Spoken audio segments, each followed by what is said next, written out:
Hi, I'm Tony. I'm Lorin. I'm Dan. And you're watching Word of Mouth. It's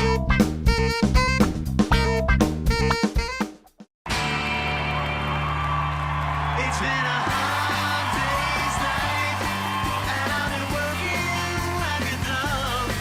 It's been a hard day's night. I should be sleeping like a log. But when I get home to you, I find the things that you do will make me feel alright. I saw Rain, a tribute to the Beatles. Rain is a group that was formed. I can't even say a cover band. That doesn't do them justice. It's four guys that look, sound, and act just like the Beatles, and they sing Beatles songs, and it's a tribute show to the Beatles. There's no scene structure. It's not like a play structure. It's a concert structure. They kind of set the mood with archival news footage and stuff like that of the era. And so kind of get you in the mindset, and then they come out and they start doing their songs and stuff. It starts off with the Ed Sullivan Show, then Shea Stadium, and they were in full Sgt. Pepper regalia, and the second half was pretty chronological. There's not much talking, so they don't really talk about their life or anything, but you definitely get the chronology of it, with the songs that they sing. The four musicians who formed the band, Rain, were excellent musicians, and they had the mannerisms down. Two of the standouts, Joey Curatolo and Steve Landis, who played Paul and John respectively. They were outstanding as far as they did most of the singing, and but they sounded just like them. Ralph Castelli was Ringo, and he had Ringo's little head bopping down perfectly. The guy who played George, Joe Bithorn, was a really good guitarist, and in the second act, when they started doing more concert-like stuff where George was more pronounced in the band and it wasn't just John and Paul, Joe Bithorn did really good work. I loved it!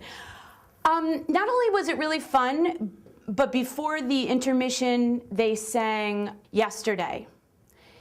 The whole audience sang along, and I got a little verklempt.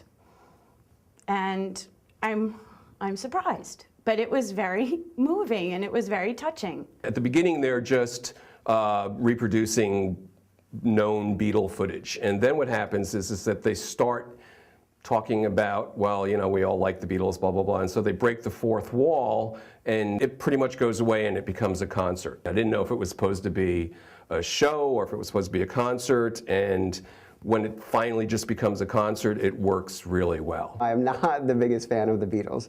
So, I mean, I know their songs, the popular songs from the radio, whatever, growing up. By the time you move into the second act, which is, I guess, maybe more their more profound songs and meaningful songs, it really, I got into it. I will say that I definitely got into it by the second act. I had a great time, and I didn't expect to have a great time, and at intermission, I probably wouldn't have said I was going to have a great time, but by the end of it, I was totally pumped. I was representing a family with 3 generations. I brought my mother and my 14-year-old son.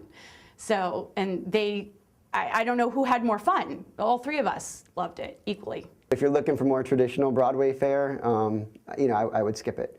But anybody looking for a fun show, it'll make you smile, and you'll know the songs. I sat on the aisle and looking down the aisle, every toe was tapping and hand was, was beating the knee. So I would recommend it to anybody. I can't imagine anybody not liking this. I would tell traditional theater goers to give it a chance because they're going to end up having a great time.